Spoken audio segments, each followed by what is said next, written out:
dowladda xawliga gudaha Hargeysa uga soconaya barnaamijyada kala duwan ee madaxda sidoo kale mas'uuliyiinta wasaaradda shaqo-gelinta arrimaha bulshada iyo qoyska Soomaaliland ay ugu talagaleen inay ku dhiirigeliyaan haweenweynaha Soomaaliland sidii door muuqda ay uga qaadan lahayn siyaasadda dalka iyo hogaaminta kale goobaha ay ka howlgalaan kuna shaqeeyaan xirfadooda iyo aqoontooda gaar ahaan xafiisyada dawladda hay'adaha caalamiga kuwa maxalliga sidoo kale goobaha kale ganacsi ay ka shaqeeyaan ayaa waxa xil hore oo saakana ka bilaabmay halkan waa hotel Mansour ee magaalada Hargeysa kulan kale oo lagu sii laba jibaarayo dadaalada ku aadan dhiirigelinta haweenkaasi waxaana wadajir uga soo qayb galay suxufiyiin tiro badan oo isugu jira wiilal iyo gabdho haween dhankooda xilligan isu diyaarinaya wardida doorashada baarlamaan iyo sidoo kale golayaasha deegaanka ee dalka iyo madaxda ugu sarreeyay wasaaradda shaqo-gelinta arrimaha bulshada iyo qoyska ee Soomaaliland oo ay ku lamaanayeen madax ka kala socotay hay'adaha caalamiga kuwa maxalliga oo dhankooda si weyn u baritaara haweenweynaha Soomaaliland waxaana barbilow kulankan sharaxaad ka bixiya ahmiyadiisa gaaraaneed ee laga leeyahay iyo maraaxilkii uu la soo maray qabanqaabadiisu maxamed cilmi aadan ilkaasi agaasimaha guud ee wasaaradda shaqo-gelinta arrimaha bulshada iyo qoyska Soomaaliland marka taasina waa waajibka kaga dhigaysa wasaaraddu inay arrimaha haweenka kaalin weyn ka qaadato jaaniskan markaa ku hor wuxuu kaga duwan yahay saxaafadda halkan lagu tababaraya hablaha iyo inamada leh waxaynu ku tababaraynaa inay sida fariinta loo gudbiyo wanaagsan ee tooska ah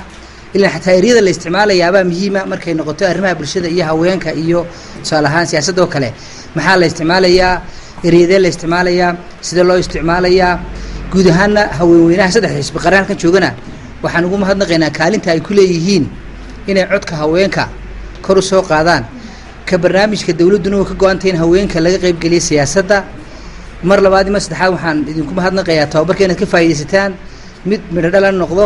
waxaa dhankeeda isla goobtaasi ka hadashay wariye Muuna Ibrahim Dhakhtar oo ka mid ah gabdhaha suxufiyiinta ka howlgala warbaahinta maxalliga ee Soomaaliland isla markaana xubinka ururka suxufiyiinta gabdhaha ee Soomaaliland ee Wicha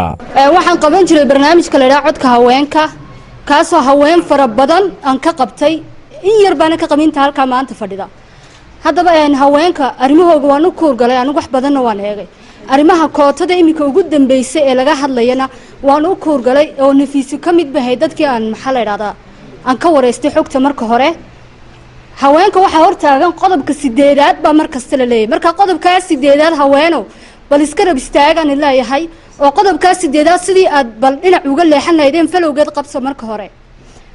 taasana keenaysa in haweenkii kootadoodii ayna heli karin inkastoo la yiri 18 bay heleen laakiin waxa ka qurux badan in 18 ka sii bataan haween badan oo halaa jira Nafisa Yusuf Maxamed agaasimaha fulinta dalada haweenka nagaada Soomaaliland ayaa dhankeeda iyadana si weyn u soo dhaweysay hirgelinta qorshayaasha ku aadan taageerida haweenka ee dhiirigelintooda dhanka hogaaminta advocacy badan advocacy-guna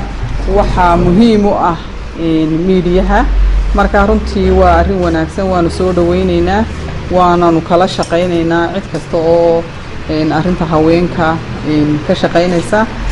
maanta fursad fiican bay inoo tahay oo aan ugu hambaleynayo dumarka musharaxiinta ah hadday tahay golaha baarlamaanka iyo golaha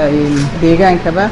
kulankan oo socon doona muddo 2 cisho ayaa waxa si rasmi ah u yabafushay saaka wasiirka wasaaradda shaqo-gelinta arrimaha bulshada iyo qoyska Soomaaliland marwuhinta jaamac xirsi gaan iyadana dhiirigelin mug la siisay haweenweyne tiro badan oo dhankooda dhuganaya barnaamijyadii ku aadanaa tubta hogaaminta haweenka ee goobtaasi iyo sidoo kale suxufiyiintii dhankooda wiilasha u badnaa ee lagu barayay sida ay u soo tabin lahaayeen wararka ku aadan taageerada haweenka ee dhanka hogaaminta ruuxaantii haweenku waa tiirdhaxaadka nolosha maadaama ay tiirdhaxaadka nolosha yihiin waxaa muhiim ah inay joogaan goobta talada lagu goynayo oo ay u sheegaan wax fara badan oo baahiyaada oo jira oo iyagu ay og yihiin wax fara badan oo caqabad ku ah oo u baahan in laga qaado wax fara badan oo tayo u ah oo ay u baahan yihiin in wax lagala qabto sidaa darteed ayay ka dhigan tahay inay haweenku siyaasadda ka mid noqdaan dad baa u fasiri kara haweenka guryahoodii baa laga soo saaraya maaha caynka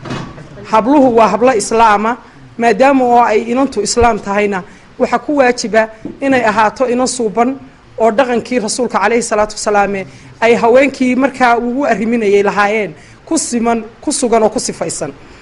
wasaaradduna taa ayay dhiiri gelinaysaa ma tilmaamayso qaab ka duwan dhaqanka islaamka balse ma jirto wax ka reebayaa inantu inay shaqaysaa waxa la wax ka reebayaa ma jiraan inan baanahay hooyaanahay waan shaqeeyaa siyaasaddan ku jiraa wax dhaleecaana gurigayga iyo ubadkayga iyo ehelkayga midna uma keeno waxaan qabtaa waajibaadka qaranka inta ugu muhiimsan baan qabtaa waxaan fuliyaa intii ilaahay i faray dhammaantood baan fuliyaa gabdhuhuna caynkaa baa laga doonayaa sida loo doonayaana waa inay noqdaan inay iyagu dalka wax ku kordhiyaan inay dalka wax horumarkiisa ka qayb qaataan sidaa darteed ayaanu waxaanu u casunnay labada urur ee saxaafadeed ee qaranka Soomaaliland leeyahay annagoo aanu leenahay saxaafaddu waxay ka mid tahay runtii waxyaabaha ugu muhiimsan ee uu qofka campaignerka ah ama campaignka ku jira ama musharaxii uu u baahan yahay inuu ku iibiyo hadafkiisa. Faisal Maxamed Aadan, Faisal FIFA TV-ga Somali Cable, Hargeysa.